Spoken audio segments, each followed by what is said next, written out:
عملا مقبولا هب لي رزقا واسعا وتب علي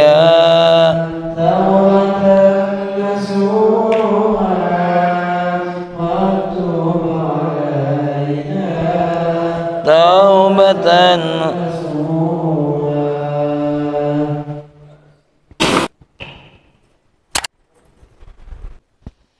Assalamualaikum warahmatullahi wabarakatuh.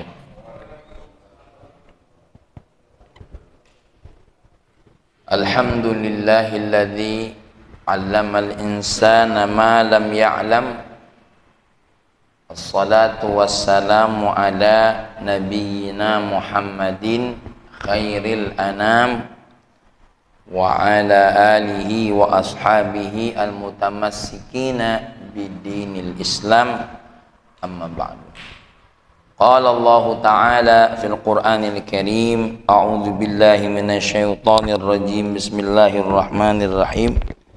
Kita baca sama-sama. Rabbi syrah li sadri wa yassir li amri wahlul 'uqdatam min lisani yafqahu qawli. Allahumma inna nas'aluka fahman nabiyyin wa hifdzal mursalin wa ilhamal malaikatil muqarrabin. Ya Fattah ya Alim iftah qulubana futuhal arifin. Kita kirim Fatihah untuk Al-Imam Ibnu Athaillah, juga Syekh Syihabuddin Abil Abbas Ahmad Zarruq, kemudian Dr. Muhammad Said Ramadan Buti, dan juga buat orang tua kita. Mudah-mudahan dengan kita belajar ilmu, semakin bertambah iman, semakin bertambah kebaikan, menjadi bagian dari apa yang didapat oleh orang tua kita, walaupun mereka tidak mengamalkannya secara langsung. Al-Fatihah. A'udzubillahi minasyaitonirrajim. Bismillahirrahmanirrahim. Alhamdulillahirabbil alamin arrahmanir rahim maliki yaumiddin.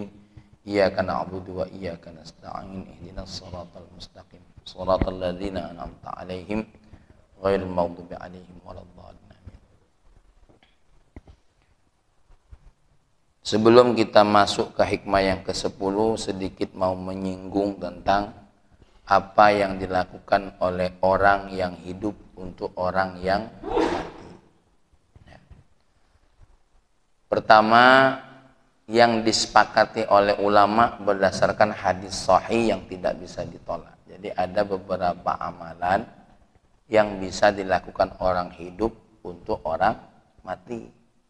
Walaupun yang ngamalkannya orang hidup, pahalanya bisa untuk orang mati.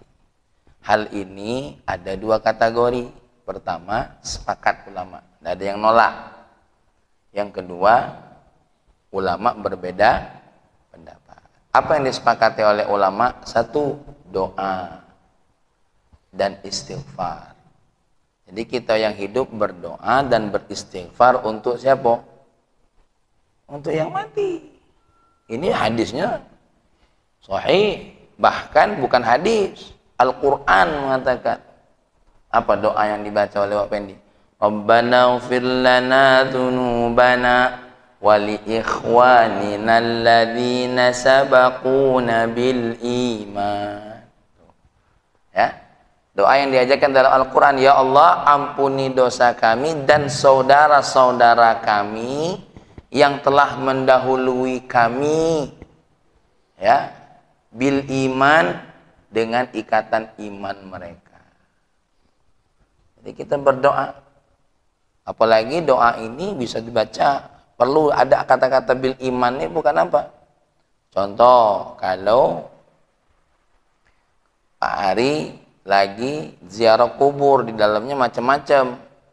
Ada orang yang muslim, ada orang yang tidak muslim. Assalamualaikum ya ahlal kubur min ikhwaninal muslimin. Nah, gitu. Ya, mengucapkan salam untuk dulur-dulur kita yang muslim. Yang tidak muslim, mohon maaf, tidak dapat salam ini. Dan juga tidak boleh kita ucapkan salam. Kerajinan ini kok Pak Yul lewat kuburan Cino masa gitu, assalamualaikum. Ya, karena kita lagi hidup saja, ya, tuh. Maka kita ini yang ada mengucap salamnya kepada orang-orang muslim. Tapi Cinonya Cino yang bukan muslim, karena Cino juga ada yang muslim, Afrika juga ada yang muslim, Amerika juga ada yang muslim. Assalamualaikum ya ahlal kubur min ikhwaninal muslimin wal mu'minin, yang beriman, yang seiman dengan kita. Jadi doa, salam itu doa. Ya Allah, ampuni orang tua kami, ya Rabbighfirli wali walidayya warhamhuma kama rabbayani shaghira. Ya, satu doa, ada panjang lebar dulu, banyak dalilnya. Yang kedua apa? Yang dilakukan oleh orang hidup untuk orang mati, sedekah. Wak Pendi tidak usah ragu-ragu untuk uang tuanya, 5.000 untuk bapak aku, 6.000 untuk ibu aku, 10.000. Hadisnya sahih, Imam Bukhari punya. Ya. Seorang sahabat bertanya kepada Nabi, ibuku meninggal, ummi mat wa ana ghaib. Ibuku meninggal, aku tidak ada di tempat. Ya Rasulullah, ayan fa'u, apa hadisnya? Apakah bermanfaat kalau aku bersedekah untuk dirinya? Bermanfaat. Maka dalam dua riwayat, satu dia mau sedekahkan rumahnya, yang kedua dia bertanya kepada Nabi, apa sedekah yang paling afdol? Siqayatul ma', ya, memberikan air minum. Maka beliau menggali sebuah sumur khusus untuk minum seluruh orang. Mengalir terus sedekah. Yang ketiga apa? Ya, orang mati bisa mengamalkan untuk orang hidup apa? Badal haji. Badal haji. Termasuk puasa. Ya, walaupun ulama sedikit berbeda pendapat, ya. Riwayat Sayyidah Aisyah. Jadi kalau seandainya Pak Ari punya wong tua, dulu ada apa namanya? Ada utang puasa. Boleh enggak Pak Ari puasa? Boleh. Puasa untuk ibu, puasa untuk ayah. Tapi yang paling afdal adalah bayar fidyah. Ini ada khilaf, ya, puasa ini. Puasa. Nah, kalau sholat tidak boleh. Ya, Pak Ari, apalagi baca nitip gitu. Apa uji Pak Erik? Kalau nak ke masjid, nitip dulu, sholat subuh. Habis. Ya, maka Mang Rosik, kalau ada sayang dengan wong tua, bayarkan hutang puasanya, fidyah. Ya Allah, aku bayar fidyah mak aku kalau ada hutang puasanya, atau bayarkan puasanya berdasarkan hadis Aisyah. Kalau dalam hal kita Syafi'i, dua-dua ini boleh dipakai, boleh pilih. Ya, boleh pilih. Badal haji. Haji badal itu ada dua, ada badal wajib, ada badal sunnah. Badal wajib bagaimana? Contoh. Ya, mohon maaf Mang Soleh, ya, ini Mang Rosik, ya, contoh. Seandainya Mang Rosik, ya, sekarang sudah daftar haji nih, ya kan, duitnya sudah terdaftar di sana. Allah punya ketentuan yang lain, belum sempat, ya, Allah jemput ke tempat yang lebih indah, ya, tidak sempat, maka anaknya wajib mengeluarkan dari harta waris mamang tadi untuk badal haji. Tapi mudah-mudahan panjang umur, amin. Contoh, orang yang masuk kategori wajib, bawa pendi tahu-tahu. Aku ini ngenjuk contoh, bawa pendi lah tahu-tahu. Ya, contoh. Karena yang saat ini bisa ditandakan yang wajib haji, yang badalnya wajib cuma Mang Rosik. Pak Yul belum daftar. Sudah, ya? Tuh, contoh. Ada orang yang sudah daftar belum sempat, maka nah, kalau yang tidak wajib itu bagaimana? Yang badalnya tidak wajib, Ya, wak soleh punya wong tua dulu. Secara kemampuan tidak mungkin. Kemampuan harta, kemampuan fisik tidak mungkin. Kemudian alhamdulillah anak-anaknya, cucung-cucungnya punya kemampuan. Maka sunnah bagi siapa? Orang anak-anak cucunya, keturunannya mengeluarkan sebagian harta badal haji. Dan badal haji itu tidak seperti harga haji. Ya, sekarang ini masing-masing. Nanti info badal haji boleh hubungi aku. Lah, haji bisnis pula. Ya, badal haji. Kemudian yang keempat apa? Yang bisa dilakukan oleh orang hidup untuk orang mati, yaitu membayar hutang. Ya, karena wong lama tidak baca lagi bayar hutang. Ya, tidak baca lagi bayar hutang. Ya, maka tanpa hubungan darah pun boleh melakukannya. Nah, ini yang sepakat ulama. Ya, sepakat ulama bahwasanya orang hidup boleh melakukannya atas niat untuk orang yang sudah. Kalau yang berbeda pendapat ulama apa di antaranya? Satu, membaca Al-Quran, niat pahalanya untuk siapa? Untuk orang mati.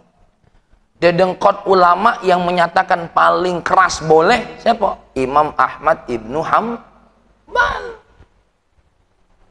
Itu Imam Ahmad Ibnu Hanbal malah justru dia dedengkot ulama yang menyatakan boleh. Baru berikutnya apa? Ya, adalah apa? Madhab Hanafiyah dan madhab Malikiyah. Dalam madhab Syafi'i, ulama Syafi'iyahnya berbeda pendapat. Ada yang menyatakan boleh, seperti siapa? Al-Imam Nawawi membolehkan. Kalau Imam Syafi'i, kata Syekh Nawawi apa? Itu kalau tidak dibaca di atas kuburnya tidak sampai. Itu bedanya ulama, ya. Ada yang mengatakan tak sampai sama sekali, nak baca kubur di atas kuburnya, nak di bawah kuburnya. Ini berbeda pendapat. Imam Ibnu Taimiyah, Imam Ibnu Qayyim di dalam kitab Fiqhus Sunnah Said Sabiq menjelaskan apa? Menyatakan sampai ikut mendukung. Ya, menyatakan sampai ikut mendukung. Yang khilaf lagi tadi apa? Puasa tadi khilaf. Ya, terkait yang diamalkan oleh orang mati untuk orang hidup. Jadi jangan ragu-ragu. Ya, kalau kenapa? Karena ini ada khilaf bainal. Apa dalilnya? Nah, ini biar tahu apa dalilnya. Salah satunya apa? Qiyas. Lah, wong mati, wong hidup boleh mengamalkan apa? Sedekah. Badal haji boleh diamalkan wong hidup untuk wong mati. Ya, apa lagi? Hadis Aisyah boleh orang mati puasa untuk orang siapa? Orang mati. Maka kiasnya salah satu dalilnya nih, kiasnya apa? Lah, sama kita nih baca Quran, hadiahnya untuk orang yang meninggal. Maka dikiaskan atas ini menjadi sebuah kias. Dalil yang kedua apa? Dalil riwayat Nabi pernah lewat di satu tempat nengok ada dua kuburan. Apa dua kuburan itu? Yang satu kena azab galak kencing tak bersih ceboknya. Yang kedua kena azab gara-gara galak ngadu domba. Tetangga belago gara-gara Erik. Ya. Laki bini belago gara-gara Bang Israfil. Nah, ini yang model-model ini nih, Bang Israfil mati ini matinya di azab kubur. Contoh memang, ini contoh kalau galak ngadu domba. Ya. Nah, mati gara-gara tidak istibra. Bahasa hadisnya itu tidak istibra. Maka Nabi mengambilkan perpa korma dibagi dua. Dituncapkan di salah satu kuburan. Kan apa kata baginda Nabi? Ya, la'allahu, mudah-mudahan dua ranting ini selagi dia basah mampu meringankan azab wong yang ada dalam kubur. Pak Ari, apa hebat ranting dibanding Pak Ari? Apa hebatnya ranting dibanding Mang Rosik baca subhanallah walhamdulillah wala ilaha illallah wallahu akbar? Apa dasarnya? Kenapa? Di dalam menurut ayat Allah, ini ketika saya baca hadis ini tahu tafsir dengan tusabbihu lillah ma fis samawati wal ard. Yang ada di bumi dan langit ini bertasbih kepada Allah Subhanahu wa ta'ala. Nah, dua pelpa ini bisa bertasbih. Nah, jadi ini salah satu dalilnya. Jadi kita ini ada dalilnya. Ulama tuh ada dalilnya. Makanya kita itu karena di sini tidak katik perpa kurma, apa yang diambil? Kembang-kembang. Ya. Kembang. Nah, kembang apa? Kembang kuburan tuh. Apa namanya kembang kuburan? Kembang Kamboja itu di Indonesia jadi keramat. Kenapa? Galak dipasang di kuburan karena wangi. Sebenarnya itu bukan bunga kuburan, ya kembang Kamboja. Cuma di Indonesia banyak dipamam di mana? Di kuburan. Ini kadang-kadang mulai otak wong kita nih. Depan rumah ada kembang Kamboja. Bau mayat. Lah. Ngapalah cuma ini modelnya? Itulah Indonesia. Latah. Gitu. Makanya sekarang dirubah, pasang ke bunga mawar di kuburan tuh. Ya. Bunga apa lagi? Iyo, ini mentang-mentang kenapa kembang Kamboja dipakai? Itulah melahirkan wangi supaya apa? Supaya tidak dianggap menyeramkan. Tapi malah sebaliknya, wangi Kamboja malah seram. Kenapa? Inilah Indonesia senang dengan klenik gitu. Ya. Senang dengan klenik. Oke lah. Ala kulli halin, ini sedikit tambahan ilmu bagi kita. Kalau kita nak ngirim Fatihah untuk wong tua kita, tidak usah ragu-ragu. Karena apa? Ada perbedaan pendapat ulama. Saya sebutkan ulamanya seperti ini supaya kita yakin, oh ada ulama yang kenceng dalam urusan ini. Ayo, termasuk yang khilaf apa? Melakukan kurban untuk wong tua. Dalam mazhab Syafi'i, mohon maaf, Pak Pendi, justru kalau wong tua tidak berwasiat, tidak boleh kita berkorban. Kalau mazhab Imam Ahmad nak wasiat nak ida boleh. Kan yang kencang malah siapa? Imam Ahmad. Kalau Imam Syafi'i tidak kencang. Makanya kita kalau meninggal dunia, kalau sebelum meninggal, Mang Fitri kalau nak berpesan-pesanlah, nak, kalau seandainya anak kamu, keluarga kamu lah sudah kau sembelih kurbannya, jangan lupa bapak tidak apa-apa kalau sembelih kurban. Jangan sembelih bapak, bukan sembelih kurban.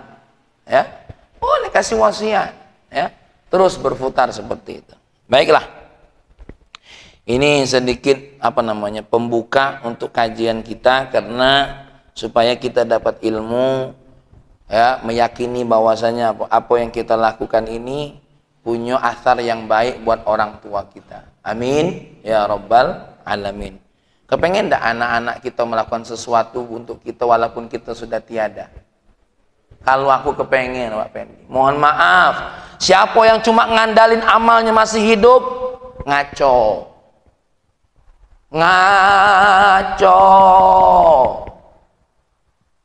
Kalau kita nak jujur, kapan kita mulai sholat tak katik bolongnya? Ya, coba tadi sholat tadi, macam-macam tuh, ya. Allahu Akbar. Dengar Hasani Imam apa Pak Yul? Dak ketik nada apa? Hasani Imam. Itu bela dak beres salat kita tuh. Ya kan? Nah, kan tetawonian Pak Yul tuh. Berarti Sani kau tanya, "Oh, berarti Pak Yul ini dengar toy aku." Ya. Ya dak baca, memang itulah nadanya. Ya. Jadi beda-beda. Sama kita gitu. Kalau dengar azan, ini azan Pak Yul nih. Nadanya mah itu khas dari Spanyol. Ya kan? Sama, kita tahu galau. Apalagi sesama tetangga nih, aku hafal nian. Oh, ini suara Pak Yul azan. Ya. Oh, ini azannya. Ya. Tahu gitu nih, Rahmat yang belum azan nih, kita nak dengar biar hafal gitu suara tetangga. Pak Ari. Ya. Nah, jadi kita tahu. Ini kadang-kadang kita ini terganggu sholat kita, terganggu. Ya, seperti Fahmi ini, sama dakwah juga kadang-kadang terganggu. Apa terganggunya? Antara niat cak ini atau cak mana, wallahu a'lam. Karena niat kita ini tidak pernah lepas dari bisikan syaitan. Makanya Fahmi, Wak Pendi, mohon maaf, aku sangat merasa perlu anak kita mendoakan kita, anak kita bersedekah atas nama kita, ya, melakukan sesuatu yang kita tidak bisa lagi melakukannya. Kalau aku Kalau aku ya sangat perlu ya. Terus sampai kenapa? Aku tidak pede dengan amalan aku dewe. Tidak pede Mang Rosik niat. Ya. Maka kita minta sama anak-anak kita. Baik. Masuk hikmah yang ke-10. Apa kata Al-Imam Ibnu Athaillah? Al-a'malu suwarun qa'imatun wa arwahuha wujudu sirril ikhlasi fiha. Amalan-amalan itu suwarun qa'imah adalah apa? Gambaran yang sudah tertegak. Ada bentuknya, itu namanya amalan. Amalan itu ada bentuknya. Bentuknya tegak bisa dilihat. Ya. Wa arwahuha, adapun amalan itu ada ruh-ruhnya. Apa ruh-ruhnya amalan itu? Wujudu sirril ikhlas fiha, adanya rahasia ikhlas di dalam amalan tadi ya, di dalam amalan. Jadi aku ulangi lagi, al-a'mal suwarun qaimah, yang namanya amalan kita ya, pekerjaan ibadah kita ini ada bentuknya, bentuknya jelas ya. Wa arwahuha, tapi ingat, yang namanya amalan ada ruh-ruhnya. Apa ruh-ruhnya? Adanya rahasia ikhlas fiha di dalam amalan. Maka secara ringkas Dr. Muhammad Said Ramadan Buti ngomong apa? Ibadah kita itu ada dua intinya. Apa? Pertama amalan, yang kedua apa? Ruh. Amalan ada ruhnya, ada jiwanya amalan itu. Kalau amalan ada geraknya, ada bentuknya. Apa bentuknya? Satu, dalam bentuk rukun. Yang kedua, dalam bentuk syarat. Kalau sholat ada bentuknya. Ya, ada bentuknya, ada rukunnya. Apa rukun yang pertama? Niat kita jangan lupa. Ya, yang kedua apa? Takbiratul ihram. Jadi rukun itu ada 3.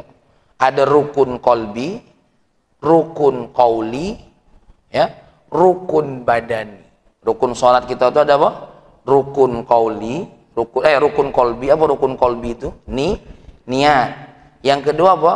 Rukun qauli, ucapan kita. Nah, ucapannya apa? Ucapan kita takbir, Fatihah, salam. Ya, tasyahud. Ulangi. Takbir, takbiratul ihram, Fatihah, tasyahud, dan tasyahud akhir ya. Dan yang keempat apa? Salam. Salam pertama tuh. Kalau yang kepalanya main itu sunnah. Ngucap salam. Walaupun nanti Pak Yul sholat nak praktek rukun melah. Assalamualaikum warahmatullahi wabarakatuh. Ya. Tidak ke kanan, tidak ke kiri. Itu rukun qauli. Apa rukun fi'linya? Apa rukun fi'li? Banyak. Ruku, i'tidal, sujud, duduk di antara dua sujud. Ya, sujud yang kedua itu rukun-rukun fi'li namanya. Ya. Nah ini ada jelas-jelasnya. Makanya semua ibadah itu ada rukun-rukunnya.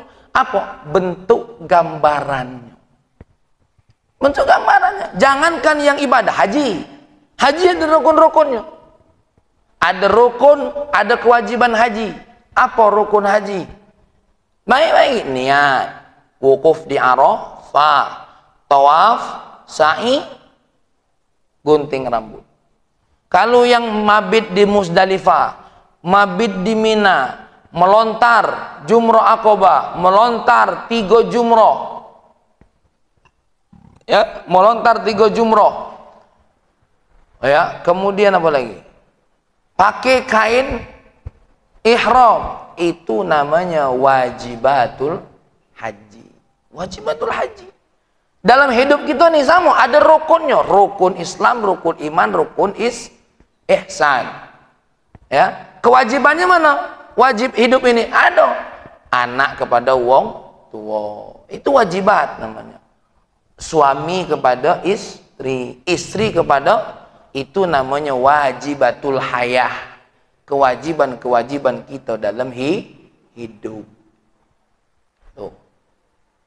Jadi kita ini ada rukunnya kan. Nah, yang ada bentuknya, yang ada rukun-rukunnya, wudu. Ya.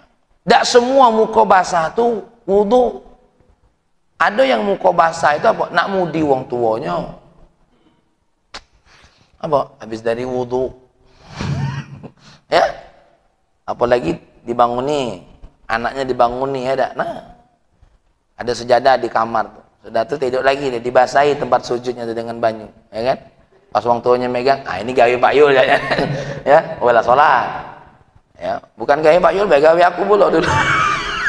Ya, nah, ada icak-icaknya kan tahajud. Wah. Ya. Nah, ngapa aja bongkar aib masing-masing ini? Nah, ini ada gerakannya. Zakat ada gambarannya. Orang zakat tuh makanya zakat fitrah ada syarat-syaratnya, ada rukunnya. Ya, zakat mal mah itu pula ada ketentuannya.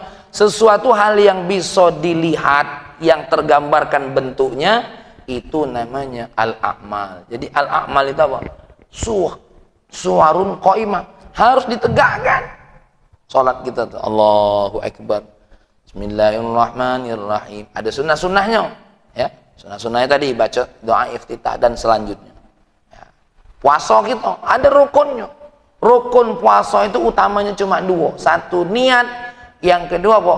Menahan diri dari segala sesuatu yang membatalkan puasa. Kapan? Dari mulai fajar sampai terbenamnya matahari. Itu rukunnya puasa. Ya. Ada kalau rukunnya. Nah, maka kita harus menjaga ini yang pertama. Apa?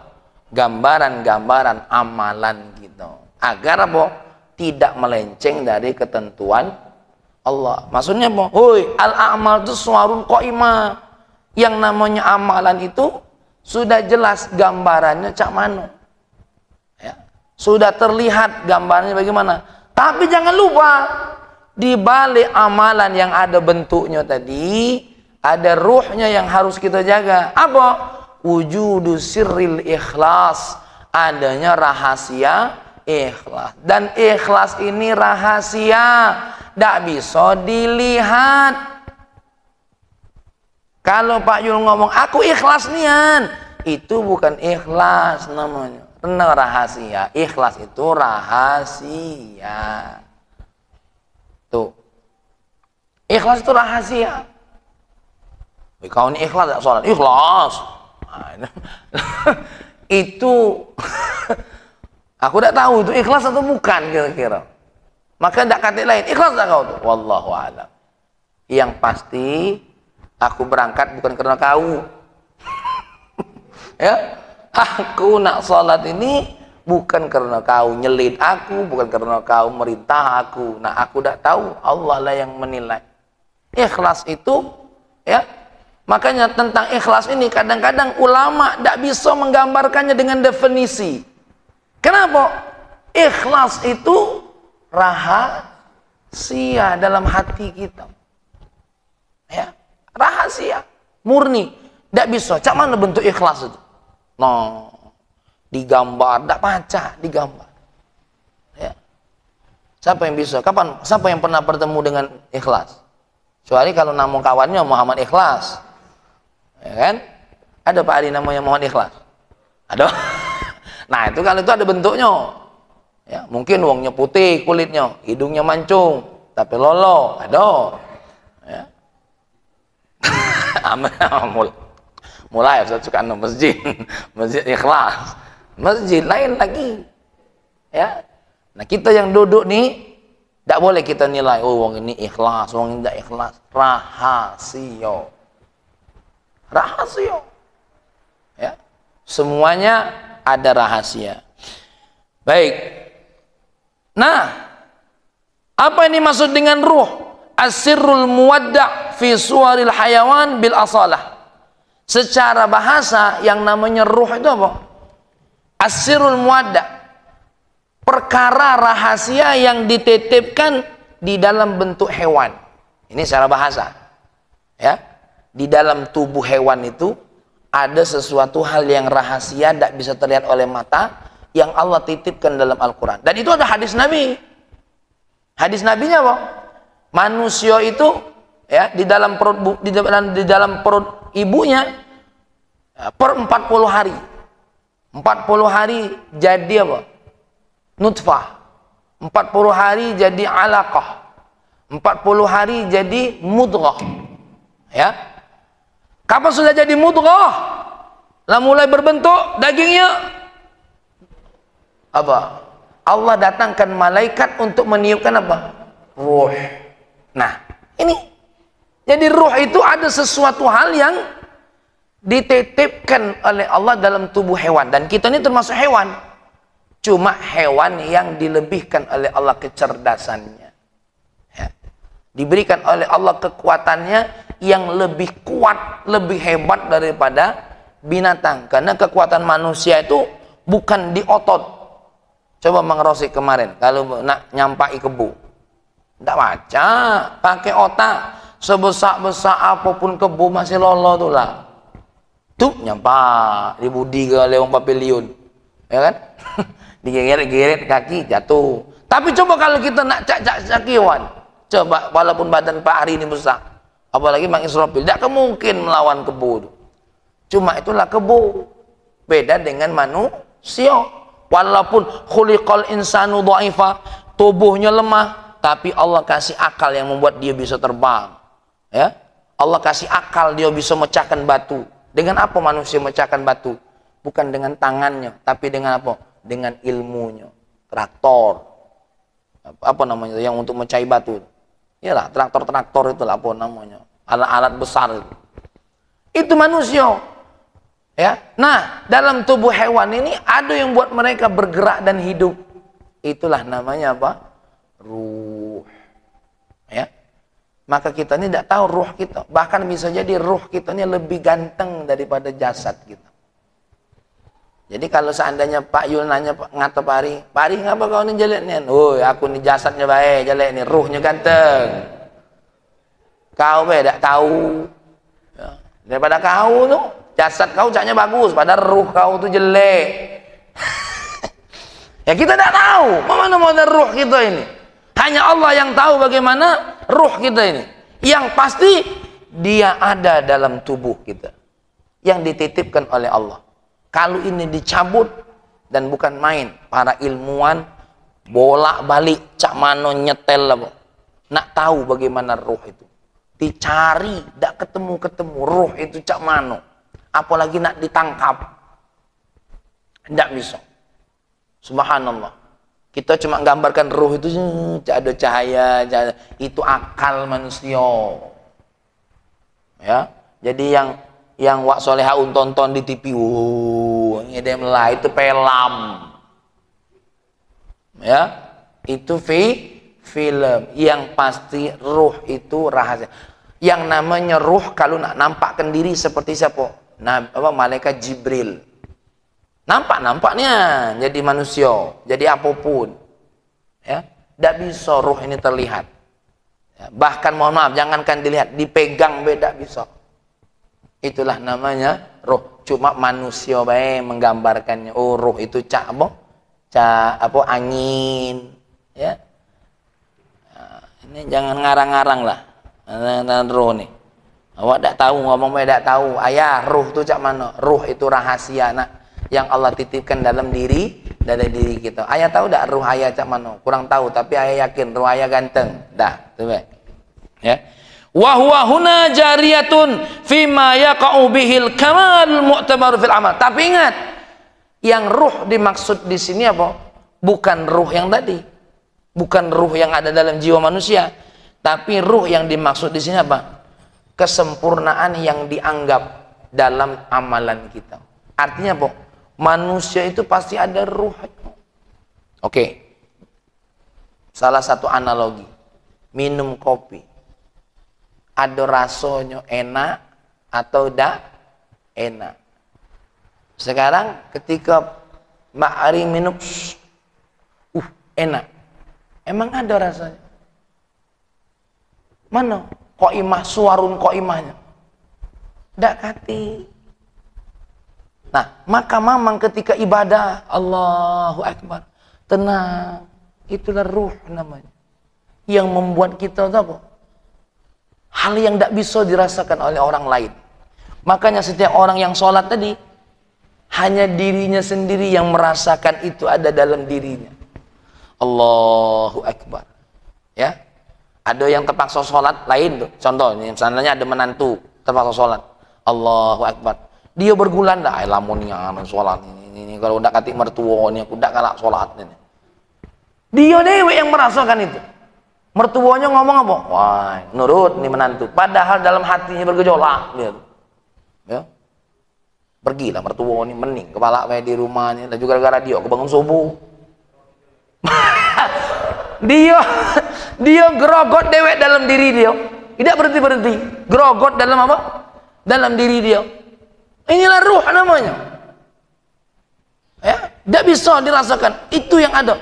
Maka ketika sebuah amal ibadah ada ruhnya, salah satu ruh yang paling utama tadi apa?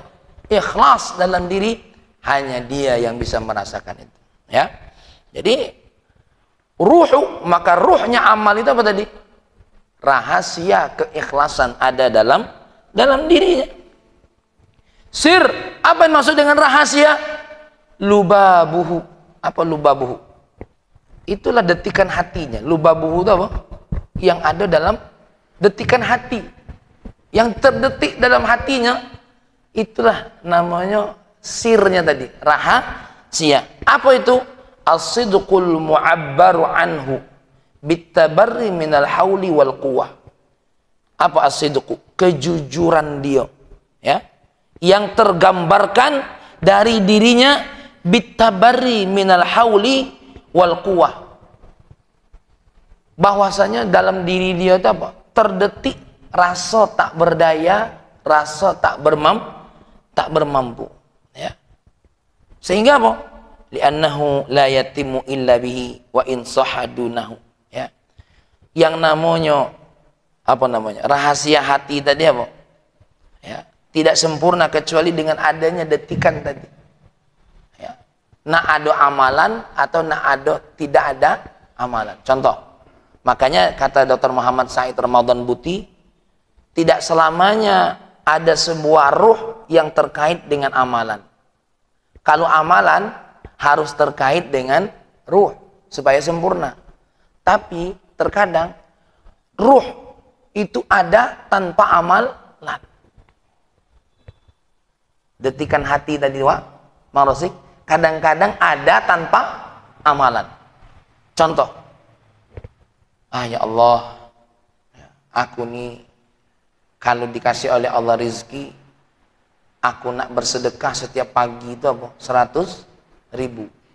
Nah, ini sir namanya. Sebuah ketulusan hati dia berkata seperti itu, ya. Ketulusan hati dia berkata seperti itu. Maka jangan heran kaget. Orang yang dari hatinya tulus mengatakan sesuatu, walaupun dia tidak bisa, walaupun belum terrealisasi, jadi catatan amalan. Kenapa? Memang terdetik tulus di hatinya. Ya Allah, aku kalau ada rezeki kepengen nih, anak-anak ini nak aku umroh ke bareng sama aku, ya kan? Terdetik di hatinya dengan jujur, dengan tulus. Nah, detikan-detikan hati yang tulus itu yang akan apa namanya? Yang akan dijadikan catatan amalan. Jadi sekali lagi, amalan itu harus ada ruhnya. Tapi terkadang ruh ini muncul walaupun tanpa amalan. Ini hebatnya ruh. Makanya niat itu kadang-kadang lebih dulu daripada apa? Di dalam kitab Al-Jawahirul Lu'lu'iyah ketika berbicara tentang ikhlas, ya. Dia berbicara tentang niat. Kalau ulama-ulama dulu apa? Senantiasa mempraktekkan ketulusan hati ini dalam dirinya. Contoh, kalau dia lagi sakit, ya Allah, aku kalau mudah-mudahan kalau sehat, ya Allah. Terdetik di hati ini, sehat, aku pengen tahajud minimal terus malam 10 rakaat. Ya. Diniatkan. Tapi bukan dibuat-buat. Biar dapat pahala. Ya malah aku malam nak sholat tahajud 10 rakaat, itu namanya dibuat-buat. Ini ketulusan dalam hati. Contoh, adonian kan kita tuh yang dalam hati itu tiba-tiba mau muncul. Ah ya Allah, aku rindunya dengan dulur aku nih Allah. Aku nak nelponnya lah. Sekali juga nak main lah insyaallah pas 2 hari lagi nanti insyaallah. Pas 2 hari berbenturan Pak Pendi. Tidak bisa. Sudah dicatat oleh Allah. Adonian, bukan yang wah ini habis ngaji biar niat banyak. Nah, itu tidak beres Mas Sidi. Itu tidak beres. Itu namanya nggoroi Allah. Itu bahasa apa namanya? Allah tidak baca digoroi. Allah tahu kau tuh mudi apa tulus, Allah tahu. Ya, Allah tahu. Makanya kadang-kadang sir ini muncul lebih dulu sebelum apa?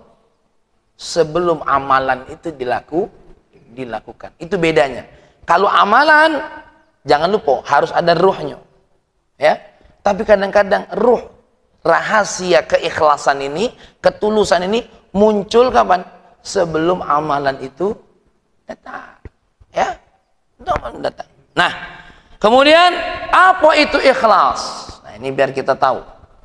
Apa itu ikhlas? Ifradul wajhi lillahi ta'ala duna amma siwahu fi qasdil amal. Ini secara umum yang dikatakan Syekh Ahmad Zarruq, ikhlas itu apa? Ifradul wajhi, menyendirikan tidak ada lain yang ditujunya adalah Allah.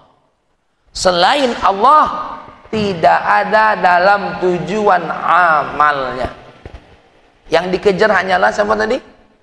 Allah Subhanahu wa ta'ala. Ya. Nanti kita akan masukkan juga apa yang disampaikan oleh Imam Nawawi yang kemarin kita sebut. Ikhlas itu ada berapa tingkatan? Ada sekian tingkatan. Tapi ini dulu ya dikaji oleh ulama apa? Ikhlas yang paling utama. Niatnya tidak kate lain apa? Niatnya tidak ada lain apa? Niatnya tidak ada lain adalah hanya Allah Subhanahu wa ta'ala. Ini contoh kita nih. Rugilah kalau kita ada ibadah niatnya selain ada Allah.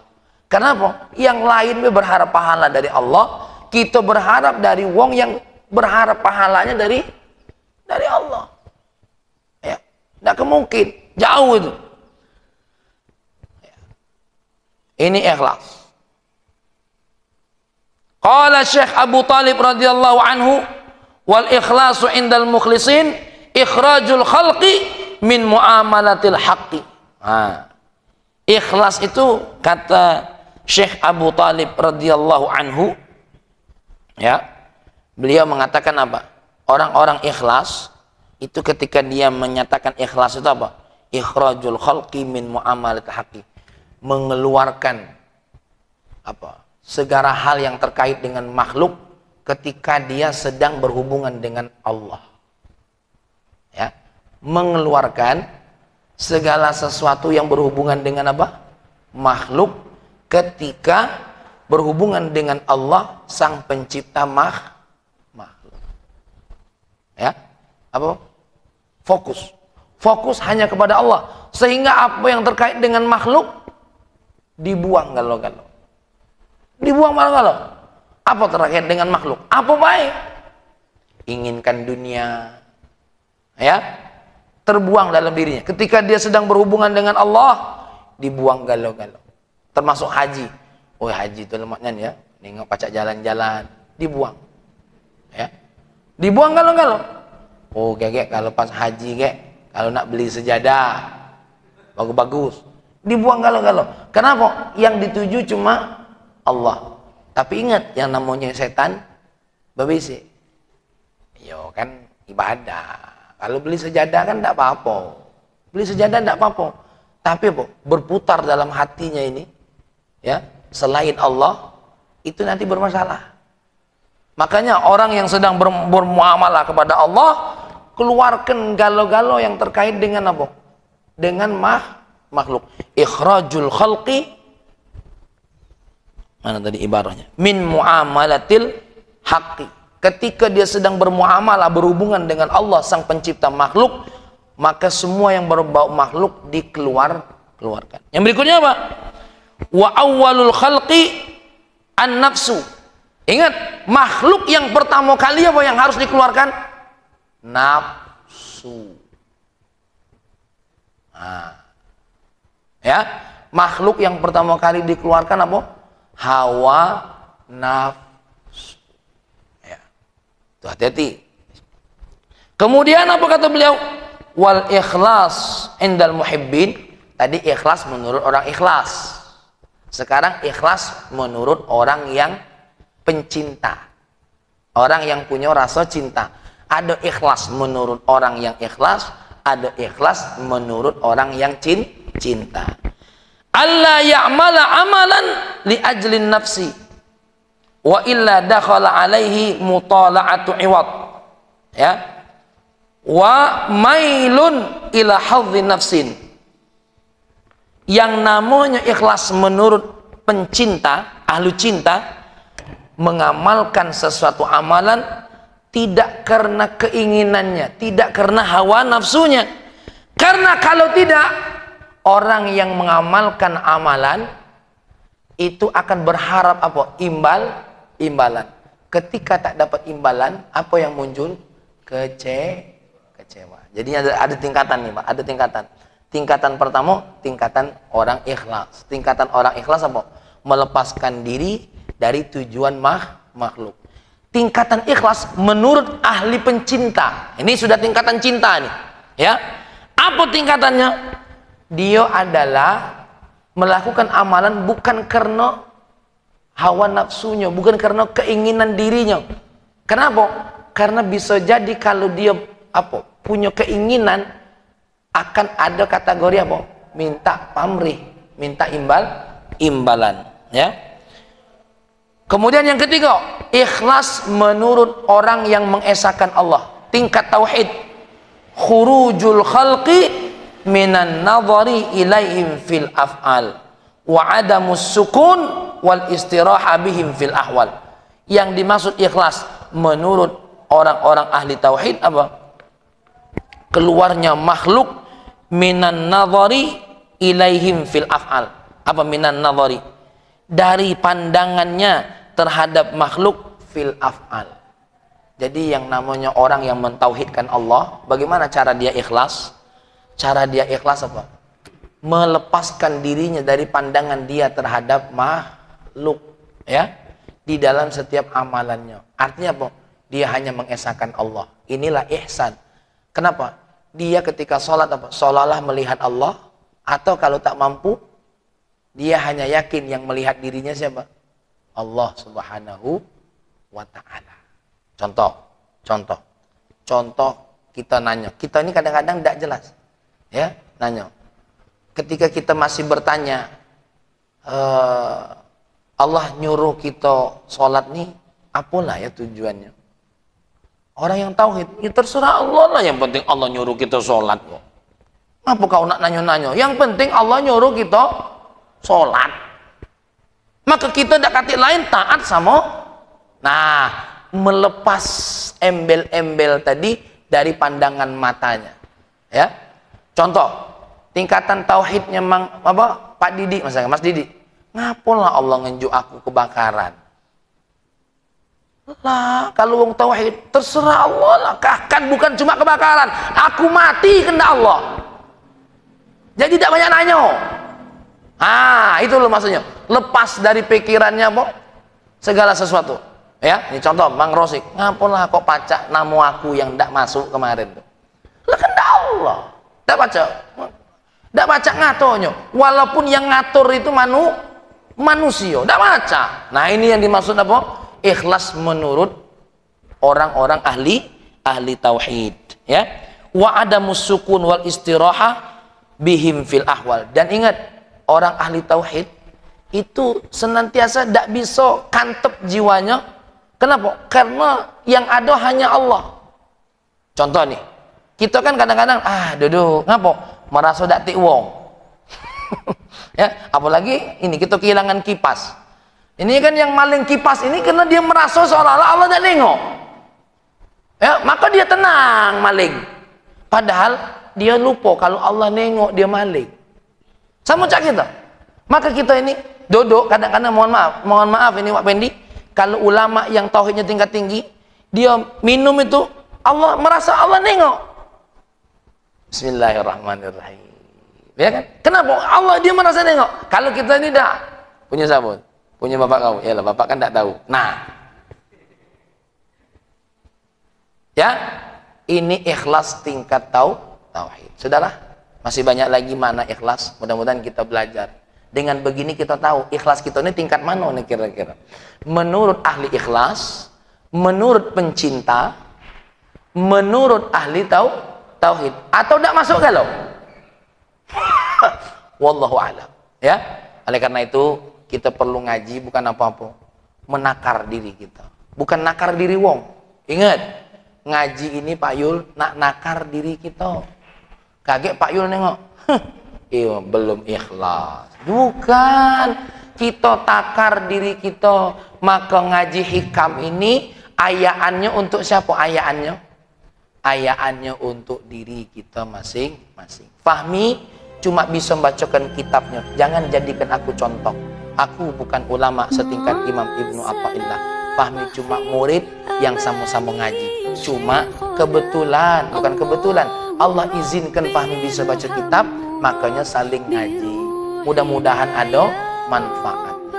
Ya, ini karena sudah siang, nanti kajian kita mudah-mudahan. Nah, cuma besok Fahmi izin dulu karena mau ke Palembang, jadi libur dulu ya.